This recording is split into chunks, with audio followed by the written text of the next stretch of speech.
Good day, everybody. It's March the 27th, and the year is 2022. And I just want to share my thoughts with regards to what's going on in the world, on the world stage, with the geopolitical drama that's happening right now. And there are three things that comes to my mind that caught my attention in the last 48 hours. Number one, the Russian-Ukrainian war is now into the second month. Why did the Russian President Putin start this war? What is the media, the mainstream media, not telling us? Number two, Saudi Arabian oil company Aramco has been bombed by Iranian-backed rebels. And this comes at a time when American President Joe Biden decides to turn to Saudi Arabia for the purchase of oil uh, to show that he no longer will purchase the oil from Russia. He wants to hurt where he wants to hit where it hurts, meaning the Russian economy. Number three, North Korea has just tested its biggest nuclear warhead amidst everything that's going on in Europe. Those are the three things. Are all these sequence of events in some way connected to one another, or are they simply random? If they are in some way related to one another, more specifically what is going on in Ukraine, is this all foreboding some imminent and drastic changes in the world order, heralding a multipolar world that would spell doom to the American hegemony? Let's take a look. And we'll start off with why did Putin, Russian President Putin, start this war? Let's take a step back into the history, in the bygone century.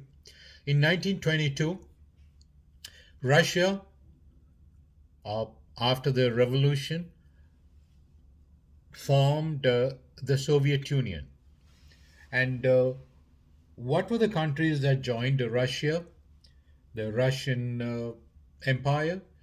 To begin with, it's Ukraine.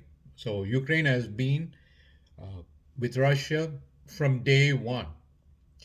So Ukraine and Belarus. After that, 12 other countries in that region joined Russia, and Russia became an empire of its own, and a formidable a power hegemony, and that embraced the socialist dogma. While the West, at the time, the Great Britain, was the colonial master, the colonial power, overtaking France, uh, and the Britain had, as I understand, 84 countries, maybe 85. I think it's 84. 84 countries under its wing. Why do countries expand or annex the other nations uh, and want to grow into an empire? The reason to annex a neighboring state or far off lands is nothing noble about it. It's merely, to putting it crudely, to rob the wealth or the resources of that nation. And the more you annex the or rule the other countries, or annex uh, different nations in and around the world, the bigger your financial coffer becomes, and money rules the world. And with the financial coffer growing bigger and bigger, and you become the most powerful nation. And the British at the time were even so arrogant to say the sun would never set in their empire. But it did, and the post Second World War, Britain had to grant independence to all the nations that were under their power, the colonial power. So when every country, including India, began to get their independence or receive their independence, it more than anything, India fought tooth and nail for its independence, while so many other countries following India in 1947 received their independence. Uh, so that's what happened to the British hegemony, and the Second World that that in the aftermath or after the Second World War, the colonies, the British colonies, began to were given independence. That is the British Empire, the British hegemony. But during the war, something happened. America became very rich, and as you know, U.S. and Britain, they are bosom buddies, and they're together in everything. And the post Second World War, they formed the alliance that's known as NATO. And in the NATO, there are 30 countries right now. And who is the ringleader? It's US. And who is their right hand? It's England. So that said, we're coming back to why Russia invaded Ukraine. In in the early 1970s, the US was, for a moment, let's forget US, but the Israel Arab war caused turmoil in that part of the world. And so the Middle Eastern countries decide to control the oil prices. And when they did, it affected many economies around the world. Without oil, nothing happens. The economy is dependent on, I mean, we are in the last probably 1900, we just move the we just embarked on the industrial era, and everything is for the industrial nations to carry on. Without oil, nothing happens. That said, so oil prices were controlled by the Middle Eastern countries, especially the Saudis, and that resulted in the Soviet Union, the Soviet Empire. It was very badly hit. So as you know, so Soviet the two powers, the two superpowers, the Soviet Union embraced socialism, and the U.S. hegemony embraced the capitalist dogma. Any country that embraced socialism is nothing but utter failure, and their economy was in shambles. And you see it around the globe, and every country that decided to go with the socialist dogma is nothing but is in total doldrums. And that said, the essential difference between socialist dogma and the capitalist dogma, suffice to say, socialism socialism uh, has controls the economy, and it focuses on the socialist governments focuses on distribution of wealth, and that's what the socialist dogma dictates. Everybody should be treated equal, and everybody should have a fair share. So the wealth is controlled by the government, and it focuses on wealth distribution more than multiplying the wealth. So the wealth coffers, the money coffers are with the government, it's not with the individuals. So that was the main reason why the economy suffered, and the governments do not know how to manage the wealth. And with the elections coming, and socialism, of course, unlike communism, it incorporates the element of democracy that holds elections uh, every 4 or 5 years. So the as you and I know, politicians, they get into politics, and when they are elected leaders, and what do they look for? They want to get away with the biggest stash of cash. It's not about serving the people.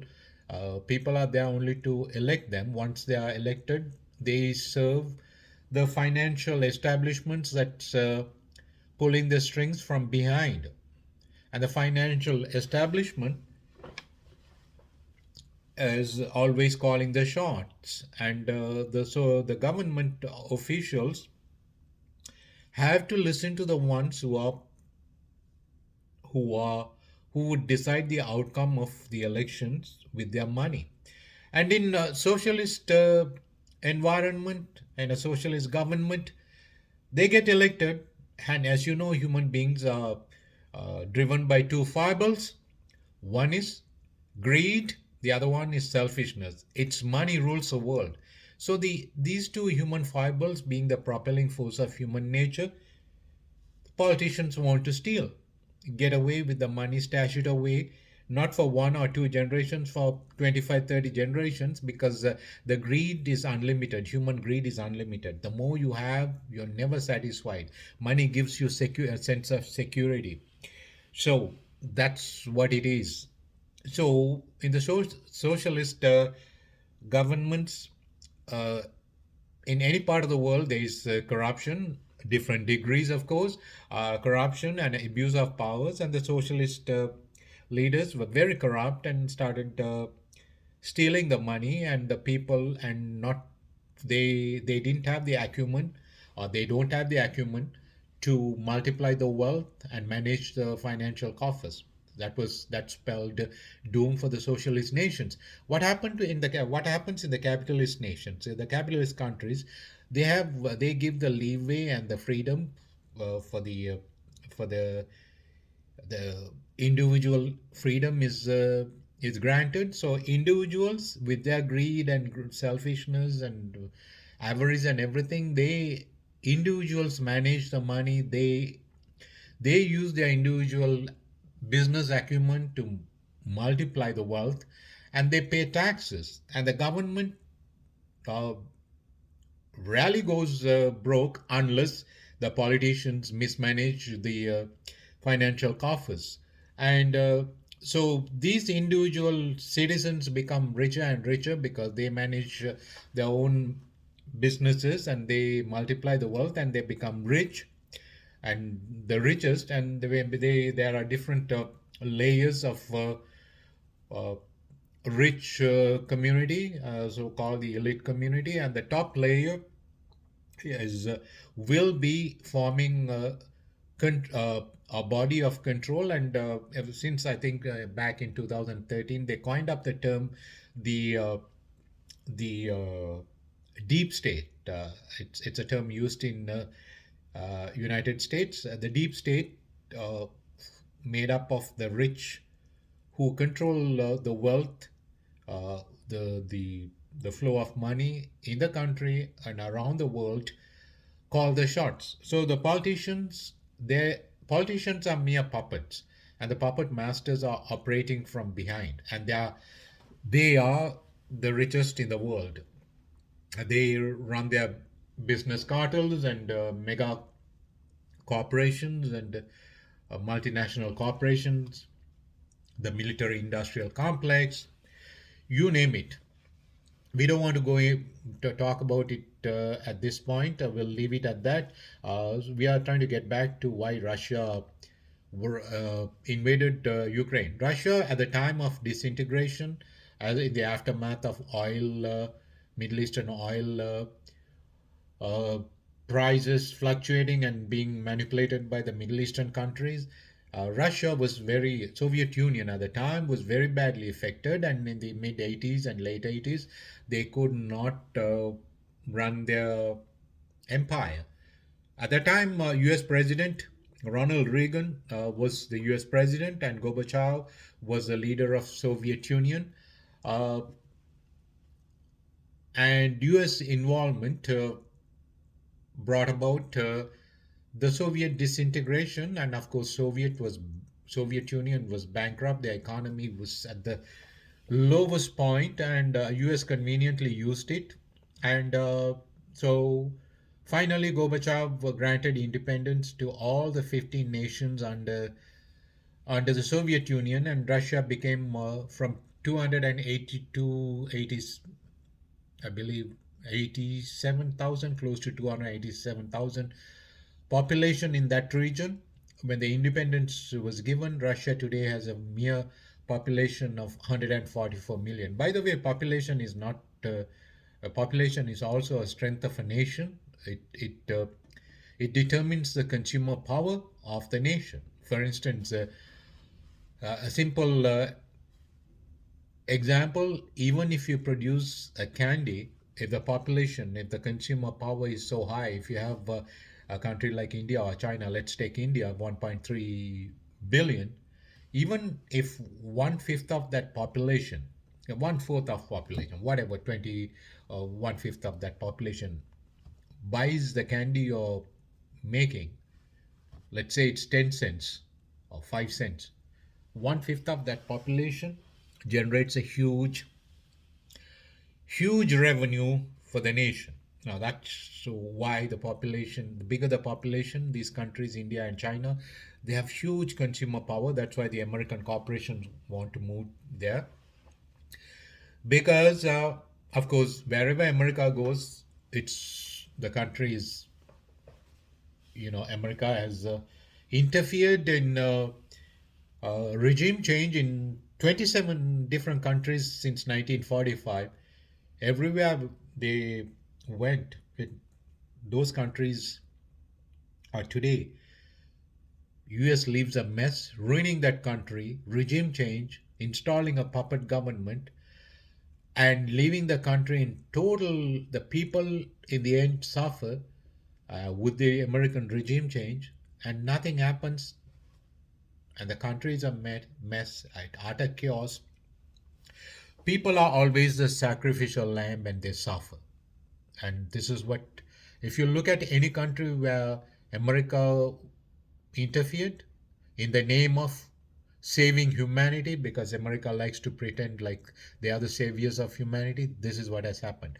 Now, in Russia, now, what happened with Russia and why did Russia invade? At, at the time of disintegration, Soviet Union, 1991, Russia was worried that the NATO forces would expand and the Eastern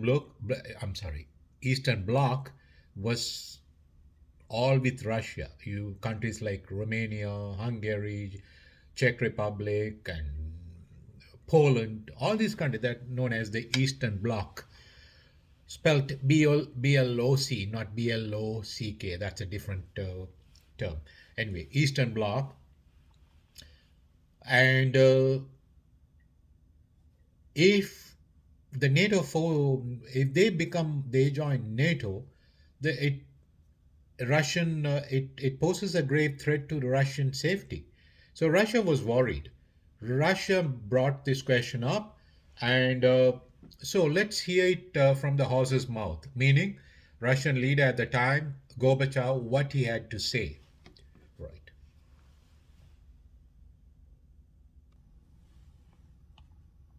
believe it's a mistake. It's a bad mistake. меня не убедят заявления, декларации самого такого респектабельного характера относительно того, что России нечего беспокоить. And I'm not persuaded by the assurances that we hear that Russia has nothing to worry about. That was abruptly suspended or terminated in 1990. Нельзя унижать народ, нацию, и нельзя рассчитывать, что это так пройдет все. You may not humiliate a nation, a people, and think that it'll have no consequences. Ну и другое, это что уже, новая стратегия? So my question is this a new strategy? Говорят, нет. Будем разыгрывать карты друг против друга. I feel that if the same kind of games continue to be played, if one country plays some card against the other country, then all of those problems, all of those issues that we've been mentioning today will be very difficult to resolve. So, you heard that quite well. Gorbachev raised his concerns if NATO forces, if US, in spite of giving a mere verbal assurance, at the time that summit was held in Malta, and Ronald Reagan was not present, he sent his vice president, senior Bush, George H.W. Bush, gave the assurance that U.S. will not, U.S. will make sure that nothing of that sort will ever happen, that it will not move in the direction of jeopardizing the Russian safety. It was a mere promise.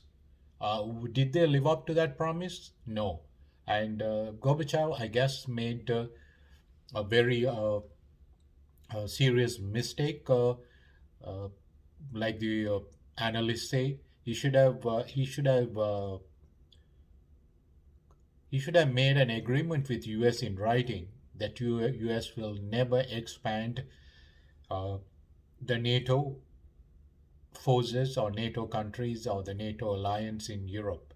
But that was not done. It was just a promise, but US didn't live up to what it promised. So that is coming from the leader of Soviet Union at the time of disintegration.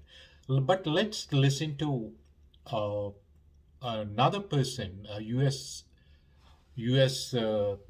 ambassador who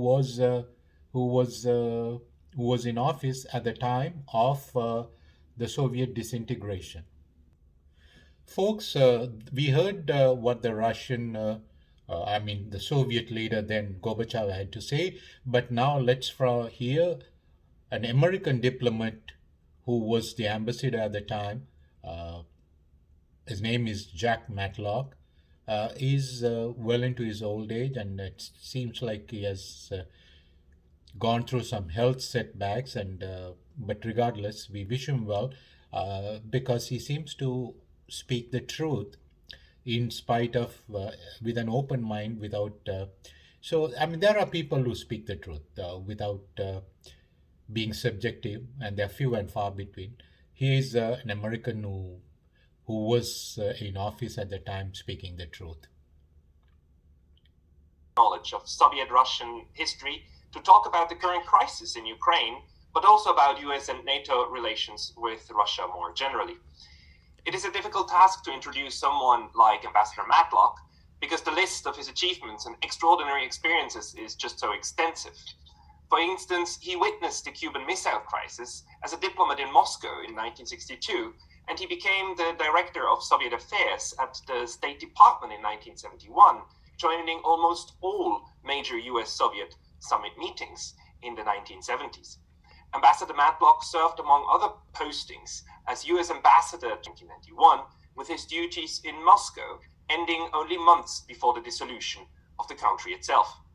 After retiring from the focus on the Soviet Union and on US foreign policy, the first one being an autopsy of an empire, published in 1995, in which he reflects on the end of the Soviet Union.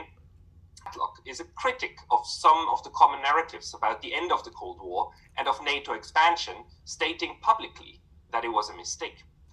Ambassador Matlock, thank you very much for agreeing to this interview. Glad to be with you. Ambassador Matlock, some people talk about the current situation as the beginning of a new Cold War.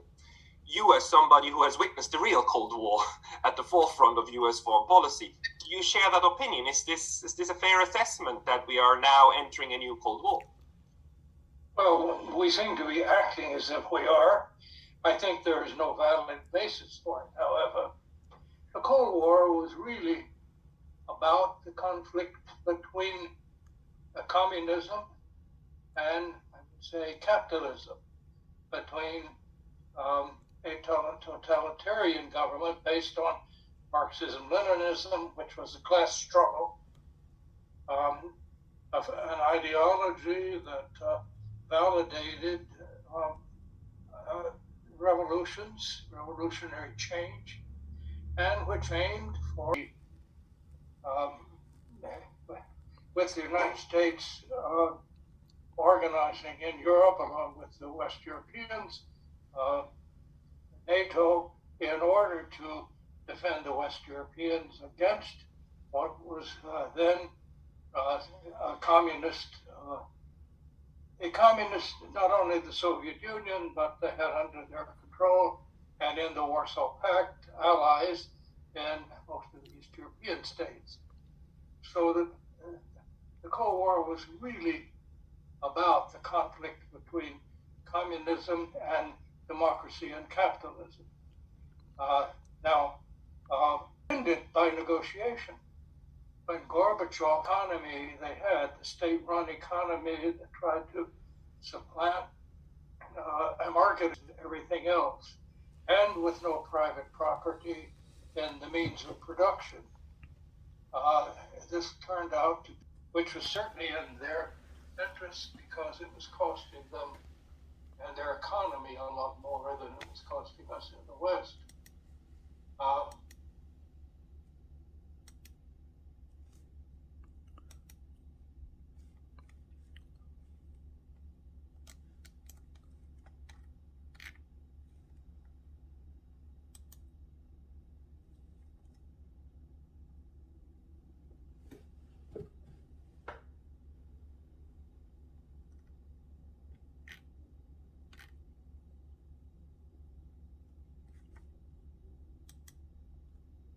Russian relations. His books include Reagan and Gorbachev, How the Cold War Ended, and Superpower Illusions, How Myths and False Ideologies Led America Astray.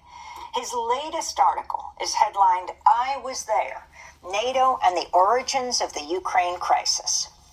In the article, Ambassador Matlock writes about testifying before the Senate Foreign Relations Committee a quarter of a century ago, and about the possible expansion. I should make one correction.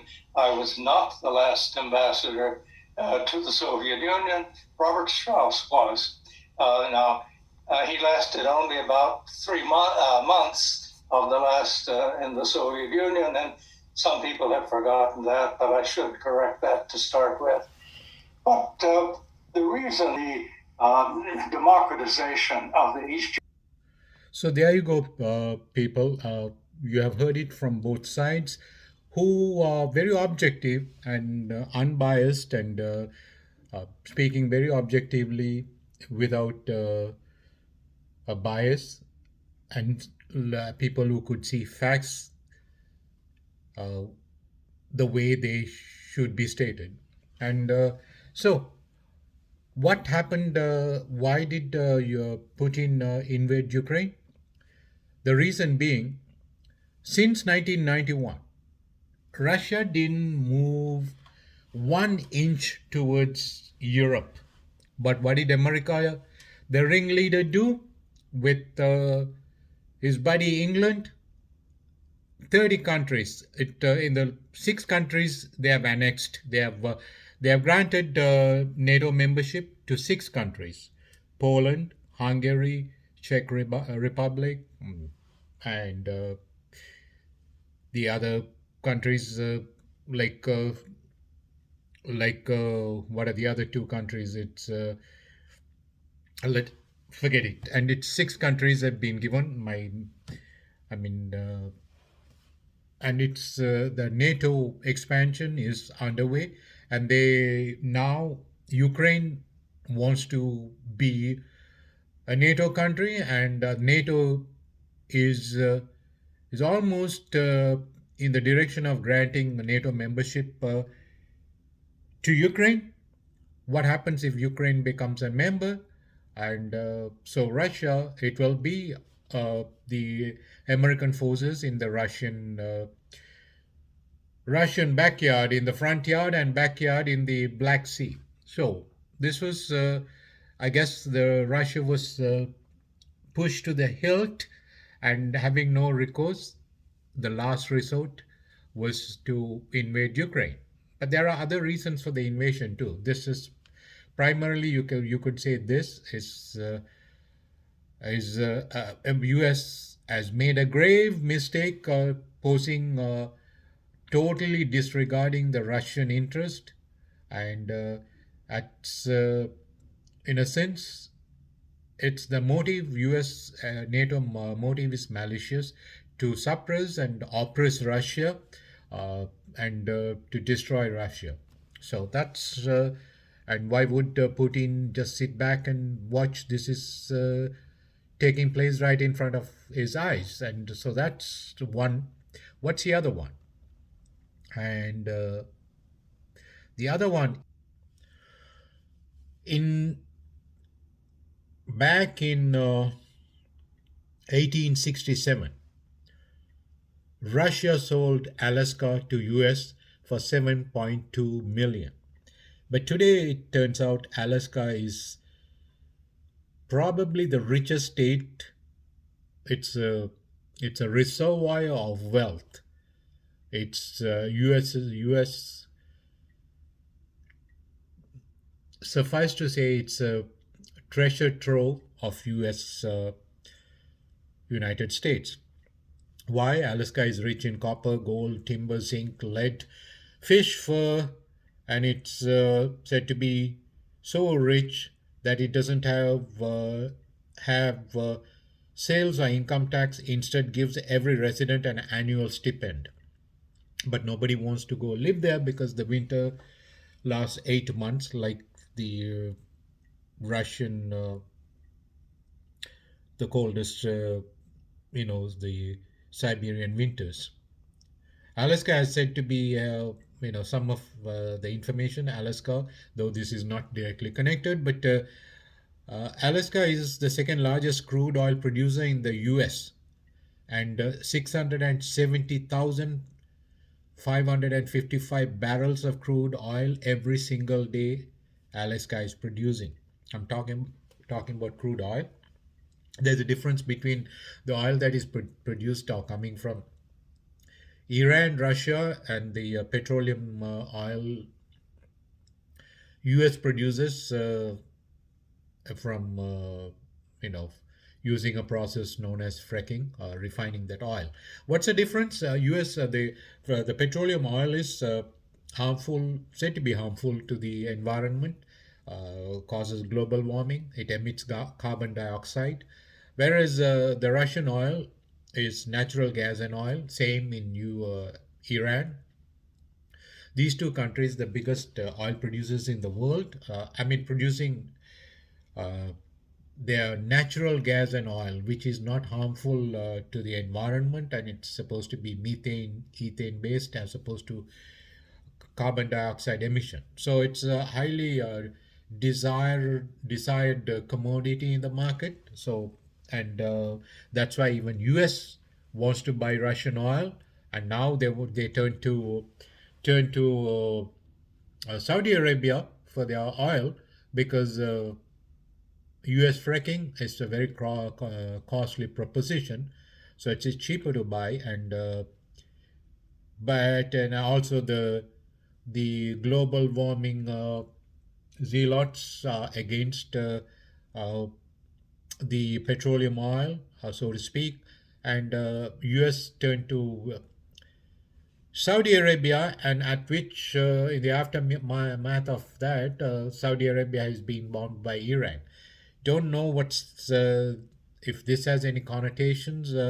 or just what is so things that we don't understand. It will come to the open eventually, but at this point we don't know, right? And that's let's leave that at we'll leave it at that. And the next thing, why is North Korea coming out from? It was for a while it was keeping a low profile. Now coming out and testing its biggest or the most powerful nuclear warhead. That's a lot to be disconcerted and causing alarm and worry. I rather leave this at this point and without going into details, because there's so much you can talk about. And in the early 2000, since Putin came into power, Russia made a huge shift with moving away from the strict socialist dogma to having an open economy. And so that's even India and did the same thing. So that's Russia is slowly becoming exploiting its oil reserves, and especially in the north, Siberian oil reserves. And it has now come to light Russia is richer than any, potentially richer than any country in the world, with its oil reserves, natural gas and oil. On top of it, they have shale gas, which is one of the best form of gas that comes from the uh, the seashells, and from over millions of years, the sediments of the seashells becomes deposits this component, and producing shale oil and gas, which is said to be one of the purest forms of the least harmful to the environment. So Ukraine has a tremendous amounts of that, and along with Russia, and Russia wouldn't want to part with Ukraine, uh, and so that's the other reason. And Ukraine wanting to join the NATO and go to the American side, as it puts Russia in a dire jeopardy, and that's the other reason why Russia wants to invade, uh, and did invade. And thirdly, the other reason is there are only for the trading routes, there are only four routes that's known as through the first is through Malacca Straits, through Suez Canal to Europe. So from the west to east, the trade route has to go through, and that is like 21,000 kilometers. It's a it's the longest sea route. And the next one is northwestern through Canadian archipelago, and that's 16,000 kilometers, and that's still long. And the third one is Shanghai through Panama Canal. That's 24,000 kilometers, the longest route ever for trading. And then you take the Russian Arctic route through Shanghai to Europe. It's a mere, by comparison, a mere 12,800 kilometers, the shortest route for trade, shipping route.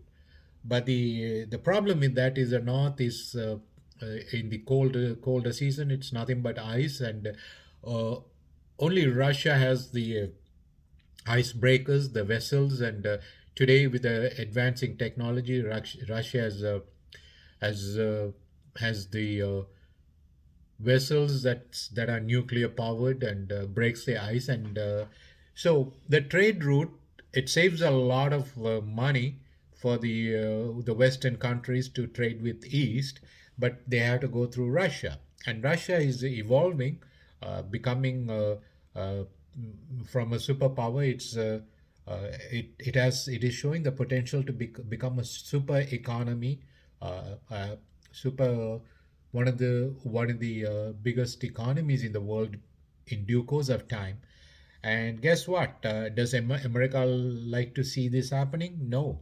So this is why America, being the instigator in all the problems, uh, pretending to be the savior of humanity, uh, instigating this problem, supplying all the weapons to Ukraine, and NATO forces now moving closer and closer. And nobody is nobody wants to justify what any war, or don't want to say what Russia is doing is the right thing, but it's their last resort. The war is evil. People are disillusioned. People are passionate. People don't realize they they think with their, when emotions run high, your rational mind doesn't work. And these leaders we elect, they pander to the people's emotions. Do they make decisions in taking the welfare of the people into consideration? Not at all. It's all about their wealth, their money. They have money not for one, two generation. The average is so great. They have money stashed away uh, for 25 generations, to say the least. And the other thing is, now evidence is emerging that Ukraine has being been involved in not so good activities with the American support. And there have been biolabs, 30 or 30, said to be 30 biolabs. Not sure how many are ancillary and how many are main biolabs. And it's said 33 main biolabs, and subject to correction, and the other are all ancillary labs, and operating in hospitals and so on. And so, and Russia says it has information, and it's bombing the hospitals. And the NATO West is screaming, "Oh, look at what Russia is doing." There's so much to this. And it's not you can talk about it all day, but it's now going to be 43 minutes. I'm going to stop right here without going into any further details. Thank you for your patience, and please send your comments.